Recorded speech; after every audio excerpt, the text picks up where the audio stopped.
It's a site that divides opinion by its very nature. British warship succumbs to a German torpedo attack, not safe for life, or Marion Cotillard topless. Hello! It is her! And an example of the internet age at its most controversial. Welcome to Watch Mojo News, the weekly series where we break down news stories that might be on your radar. In this installment, we're counting down 10 crucial facts you should know about Reddit. Number 10. What is Reddit? A company fashioning itself as the front page of the internet, Reddit is one of the most used and most talked about websites in the world. Built as a, quote, true democracy, the entirety of the site's content is produced and popularized by a community of over 36 million registered users, otherwise known as Redditors. Redditors post and comment on pictures, stories, links, and questions, having their voice heard within an online community, while also determining which items receive most coverage by upvoting or downvoting accordingly. It can be explained as an online bulletin board, on which users are given the power to pick and choose which content deserves to be seen, and which doesn't. Number 9. Who created Reddit? In 2005, Steve Huffman and Alexis Ohanian founded Reddit. Huffman and Ohanian were roommates at the University of Virginia, where Huffman majored in computer science, while Ohanian graduated with degrees in commerce and history. The pair acquired $100,000 of initial funding from American seed fund Y Combinator in June '05 and began building the site from there. After initial growth, the site merged with Aaron Swartz's Infogami in November 2005, with both businesses operating under the umbrella firm Not a Bug. The following year saw Reddit's popularity grow, and a reported $20 million acquisition by publishers Condé Nast in October 2006, which saw the company move to San Francisco. Number 8. How has Reddit grown? A heavyweight in its field today, Reddit was by no means the first of its kind, and has had to face off against many similar companies during its existence, most notably Dig.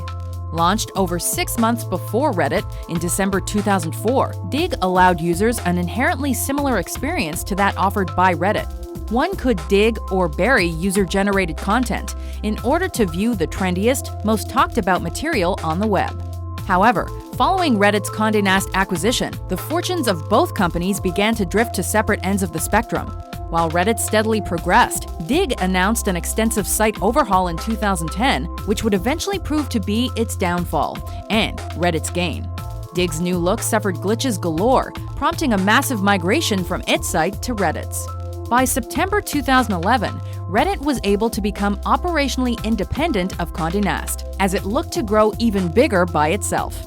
The site was given a massive financial boost in September 2014 after it secured $50 million in funding gathered from a flurry of investors, which included the likes of actor-musician Jared Leto and hip-hop superstar Snoop Dogg. Number 7. What are subreddits?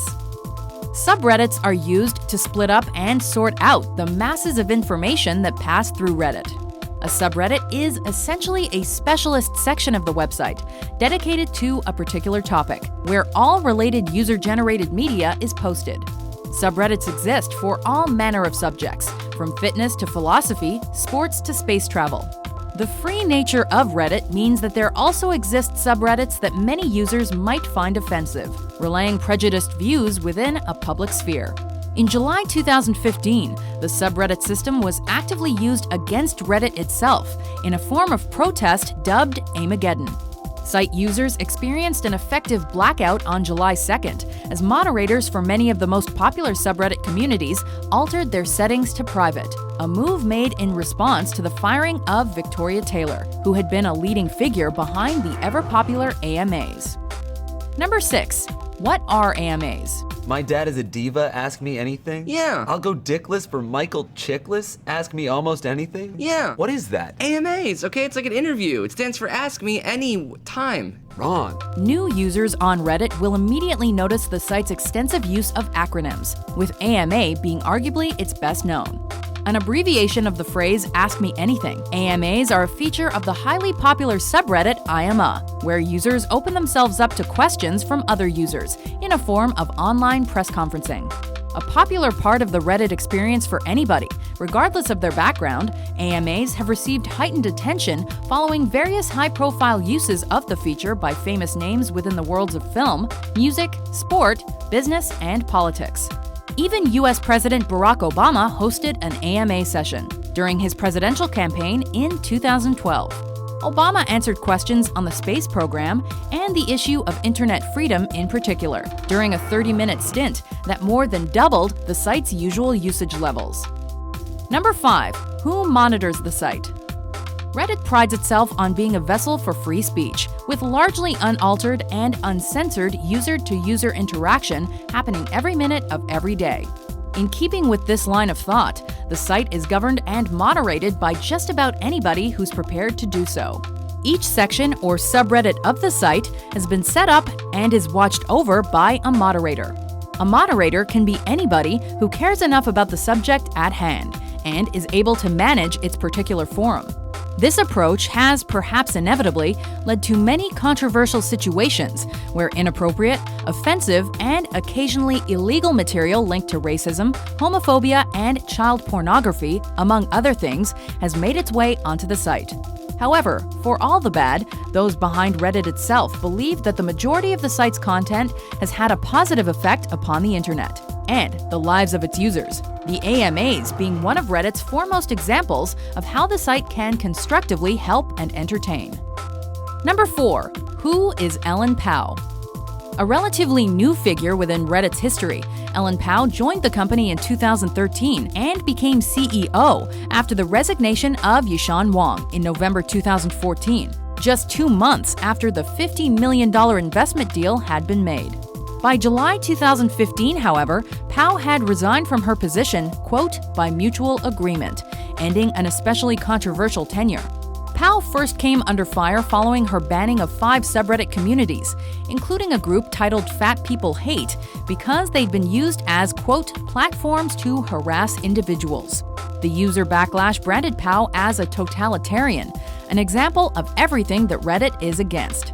Because comments regarding Pao herself gradually got deleted off the site as well, and following the aforementioned dismissal of Victoria Taylor, a 200,000 signature-strong petition was made calling for Pao's resignation.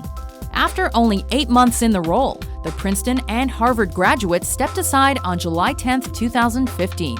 However, co-founder Alexis Ohanian eventually announced that it had been his decision to change how the AMAs functioned, and not Pao's, leaving many Redditors fuming and calling for his resignation.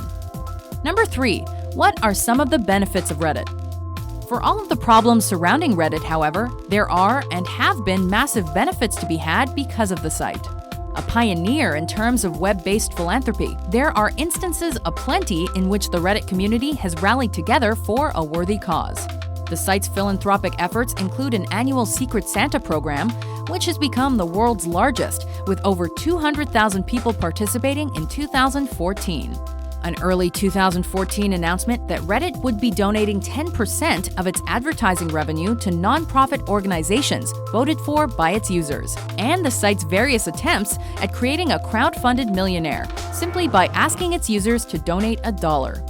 It's in instances such as these that the site's community spirit can showcase its better, more immediately endearing side. Number 2. How is Reddit changing? Recent events have clearly pushed and pulled Reddit into a well-publicized period of change and transition. Ellen Pao has left the company and has been replaced as CEO by one half of the website's founding partnership, Steve Huffman. But the questions surrounding what should and shouldn't be viewable on the site remain. In a recent rethink of their site rules, Huffman announced that hateful content will remain accessible, but only to those who actively log into the website and search for the material, meaning that potentially offensive posts will no longer appear in public searches. In a less hardline approach to the matter than that instigated by Pao, Huffman has underlined Reddit's stance, saying that the site, quote, believes there is value in letting all views exist, even if we find some of them abhorrent. However, Huffman has also warned, quote, if the hateful users continue to spill out into the mainstream Reddit, we will try more aggressive approaches. Number 1. Will this affect how Reddit functions? the more cynical critics might suggest that recent events will lead to Reddit's all but inevitable tightening up in terms of the content that is and isn't allowed. However, those working for the website and those who remain supportive of it surely hope that the departure of Pao and the diplomacy of Huffman will result in a compromise that can placate all parties. The changes regarding what is accessible to those that aren't logged into Reddit are unlikely to curb the publication of offensive material within the community itself. However, they should prevent the more casual user from coming into contact with it and, in the future, could help re-inject the Reddit image with a little more positivity for the general public. Would these facts make your front page? To vote for which news story is covered next, head over to WatchMojo.com/suggest and be sure to hit that subscribe button for more newsworthy top 10s published every week.